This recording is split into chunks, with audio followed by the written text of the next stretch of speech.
Greetings, scholars. I want to continue our discussion in Unit 4 about gathering sources, and I want you to go into the content area where I am here. You see the discussion video for gathering sources, uh, which is here, but I want to talk to you about the handout, which is here. So I'm going to click on the handout, and you're going to see this video, right here when you click on the video. So gathering sources for the paper. If you click on the arrow, you're going to see the form open. So one of the things you have to do, the next step in your research, you've chosen a topic, you've given me your research question, you've given me your preliminary thesis. So now it's time to go back to the database, and I've already done a video that covers gathering your sources from the Opposing Viewpoints database, right? So now you're going to go back and actually gather sources. But it's the way that you cite the information and record the information that's going to make the difference, because we're using MLA format. And I'm going to do another video where I go over the Purdue site, the Purdue OWL website that covers MLA format. But let's talk about just gathering your sources, right? So the best place to find sources, and you're already using it, you've already been introduced to it, internet search engines and online databases. And you know the online database that you should be using, Opposing Viewpoints in Context. But you can also look at other internet search engines to find books, ebooks, periodicals, and other items in the library, right? Make sure that you ask yourself two questions. Is this source relevant to my purpose? Is this source reliable? Because you want to gather information for your paper that is connected to your paper.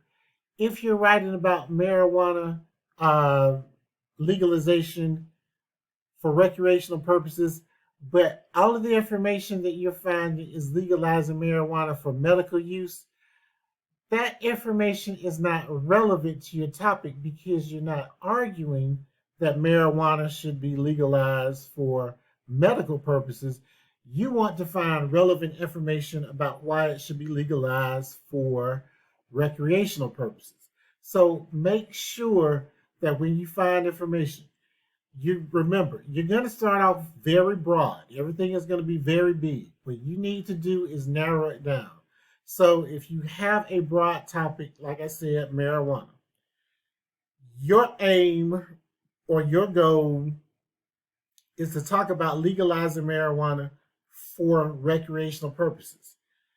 You find information about marijuana, but it's information talking about marijuana being used to treat cancer patients, to treat glaucoma.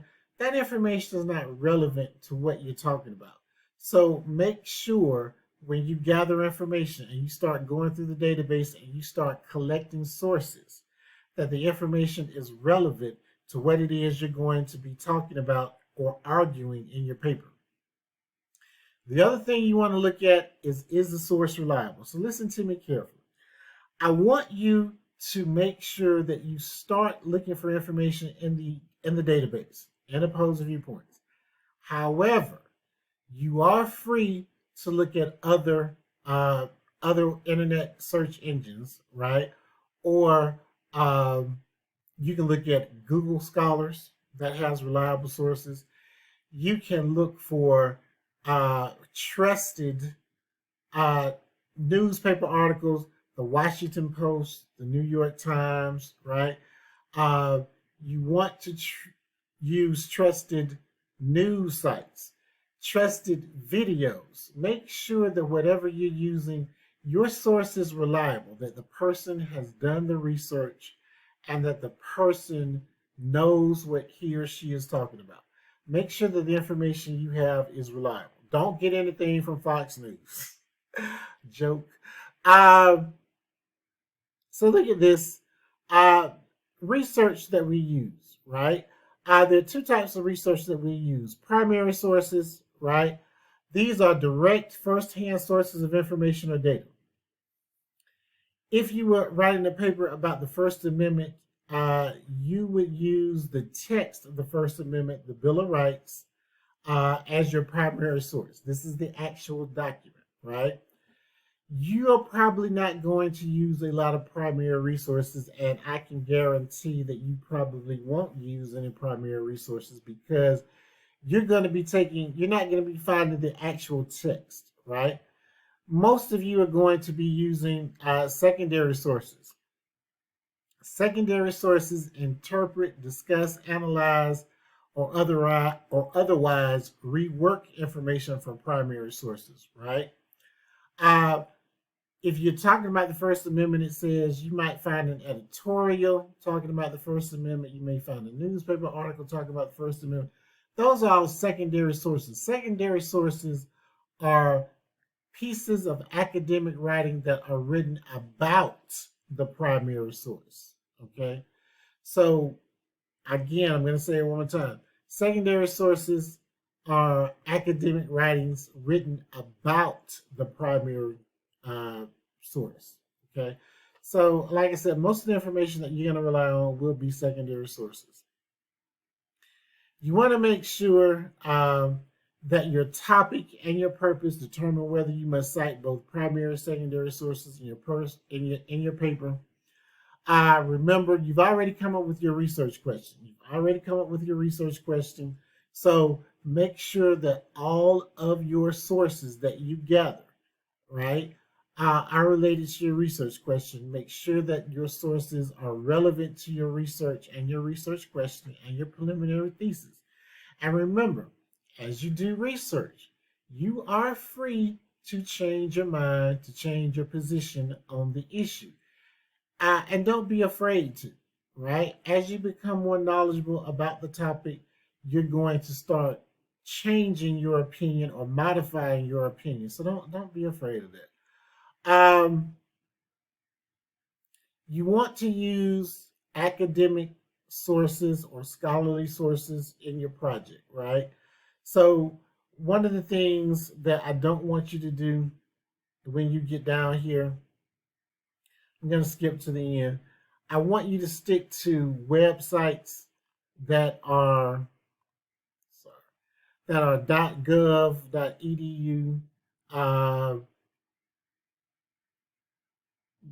.gov. I'm losing my memory. .gov, edu, or .org. Right? Those are going to be the most trusted websites. I have this on here somewhere. Right? But make sure that you're pulling information from scholarly periodicals, trusted newspapers, magazines. If you're writing about sports, you probably want to read something in Sports Illustrated, right? Make sure that whatever you use, you're using an academic source, scholarly or academic journal. There are some gray areas here.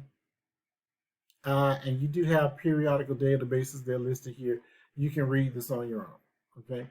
So basically, to summarize, for this step of the research process, right, you're getting ready to find sources to support your preliminary thesis. You're going to start with what we talked about. Go to the database. Once you've exhausted your search in the opposing viewpoints database, then you're going to move on to other internet search engines. Use reliable newspapers, Washington Post, New York Times, etc., etc. Trusted websites, edu, .gov, .org, right?